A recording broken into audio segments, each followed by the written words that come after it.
Faslun fi istimali alati siwak. Fasal menjelaskan tentang menggunakan alat siwak. Wa huwa min sunanil wudu. Siwak merupakan salah satu dari beberapa kesunahan wudu. Jadi bersiwak, menggosok gigi menggunakan kayu arok dan lain-lain ini merupakan bagian dari kesunahan wudu yang dilakukan sebelum wudu. Wa yutlaku siwaku aidon alama yustaku bihi min arokin wa nahwi. Kata siwak selain terkadang bermakna pekerjaan bersiwak, kadang juga dimaknai alat untuk bersiwak. Jadi ini satu kata yang memiliki dua arti, yaitu bisa pekerjaan bersiwak, bisa alat yang digunakan untuk bersiwak. Wasiwaku mustahabun fi kulli hal. Bersiwak hukumnya sunnah di setiap saat. Jadi kapanpun dan dimanapun kita disunahkan untuk bersiwak. Wala yukrahu tanzihan ila ba'da zawali lishaimi fardhon aw naflan. Dan siwak ini hukumnya tidak pernah makruh kecuali bagi orang yang berpuasa setelah matahari bergeser ke arah barat dari tengah langit, setelah zawal. Jadi orang yang berpuasa ini dikecualikan dari kesunahan bersiwak. Dan waktu kemakruhan bagi orang yang berpuasa ini dimulai dengan zawal atau bergesernya matahari ke barat dari tengah langit. Wa tazulul karohatu bi ghurubi syamsi. Dan kemakruhan bagi orang yang berpuasa ini berhenti selesai setelah matahari tenggelam. Wahtaron Nawawiyu adamal karohati mutlaqon. Namun ada pendapat yang mengatakan hukumnya tetap sunnah dilakukan bagi orang yang berpuasa, dan pendapat itu dipilih oleh Imam Nawawi yang beliau mengikuti atau memilih pendapat tidak adanya kemakruhan bagi orang yang berpuasa secara mutlak dalam arti baik itu dilakukan sebelum zawal atau setelah zawal. Wa huwa ayyushiwaku fi thalathati mawadhi asyaddu istihbaban min ghairiha. Di dalam 3 tempat bersiwak bisa memiliki kesunahan yang lebih besar. Jadi ada beberapa tempat, ada beberapa waktu, ada beberapa kondisi yang di dalam kitab ini dijelaskan 3 tempat yang kesunahan itu lebih besar daripada yang lain. Ahaduha inda taghayyuril fami min azmin.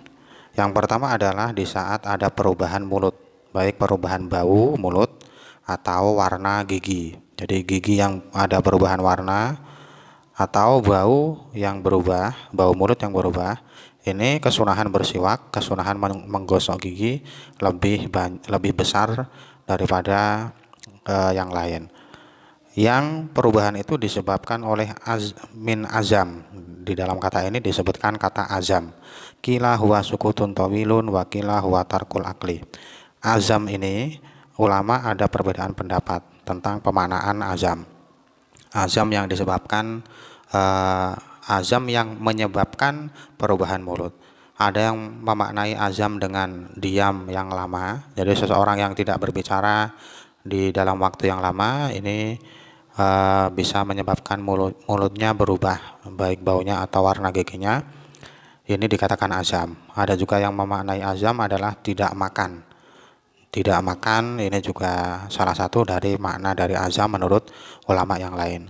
Wa inna maqala wa ghairihi liyasmala taghayyural fami bi ghairi azamin ka akli rihin karihin ka thumin wa basolin wa ghairihima. Jadi di kitab ini, di percetakan ini kadang ada huruf yang kurang, kadang ada harokat yang salah. Itu memang manusiawi sekali ya. Jadi kadang bila saya baca kitab ini tidak sesuai dengan harokat, tidak sesuai dengan hurufnya, ini kemungkinannya 2. Kemungkinannya saya memang salah baca, atau kemungkinannya justru saya membenarkan tulisan yang ada di kitab ini. Jadi penyebab perubahan mulut ini tidak hanya azam, tetapi juga disebabkan oleh hal-hal yang lain. Jadi mengapa musannif pengarang takrib menyebutkan hal-hal yang lain selain azam? Karena supaya mencakup perubahan mulut yang disebabkan selain azam, yaitu seperti memakan sesuatu yang menimbulkan bau yang tidak sedap, seperti bawang merah, bawang putih dan lain-lain.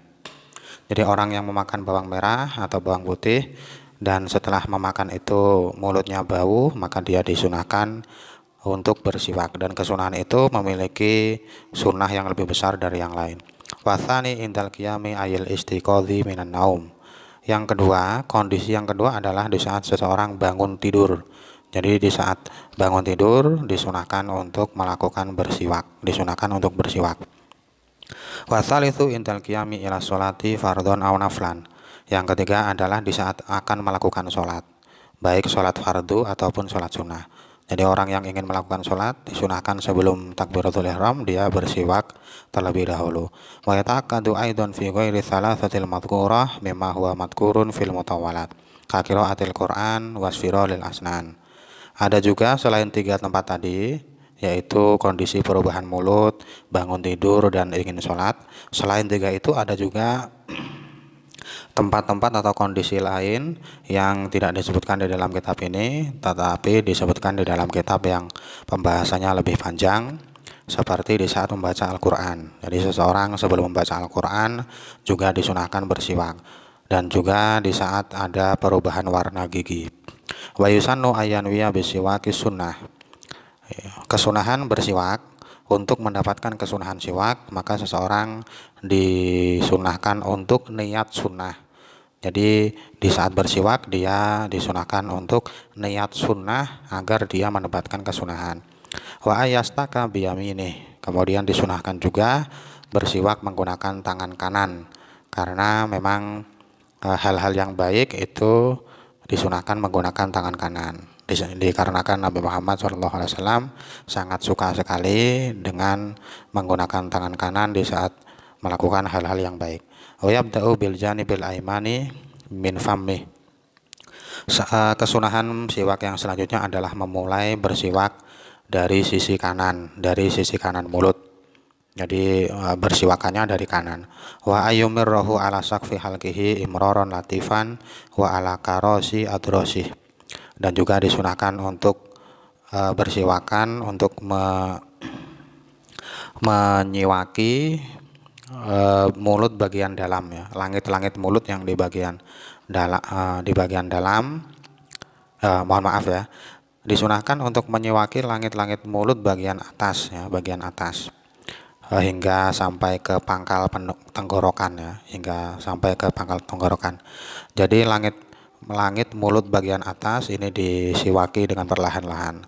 Dan juga disunahkan juga tidak hanya menggosok gigi bagian depan, tapi juga menggosok gigi bagian belakang atau menggosok gigi geraham, ya. Jadi menggosok gigi geraham termasuk kesunahan siwak. Faslun fi furudil wudu. Fasal menjelaskan tentang beberapa kefarduan wudu. Wa huwa bi dhammil wawi fil asyari ismun lil fi'li wa huwal muradu huna. Kata wudu bila huruf wawu dibaca dhammah artinya adalah pekerjaan. Jadi pekerjaan wudu itu cara membacanya adalah dengan wawu diharokati dhammah. Dan inilah yang dibahas di dalam bab ini. Artinya kata wudu ini sebenarnya huruf wawu memiliki beberapa harokat, dan harokat yang masyhur, harokat yang paling populer adalah wawu yang diharokati dhammah. Wa bi fathil wawi ismun lima yutawaddu bih.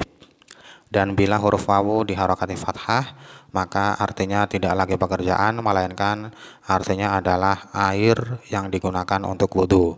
Jadi kalau pekerjaannya adalah wudu, kalau alat yang digunakan wudu yaitu air adalah wadu, huruf wawunya diharokati fathah. Wa yastamilul awwalu ala furudin wa sunan. Wudu yang bermakna pekerjaan ini memiliki 2 pembahasan, yaitu tentang kefarduannya dan kesunahannya. Wa dzakaral musanniful furudha fi qaulih wa furudul wudu'i sittatu asya. Dan pengarang takrib di dalam kitab ini menjelaskan tentang kefarduan wudu. Yang pertama menjelaskan tentang kefarduan wudu. Dijelaskan bahwa fardu wudu berjumlah 6 kefarduan.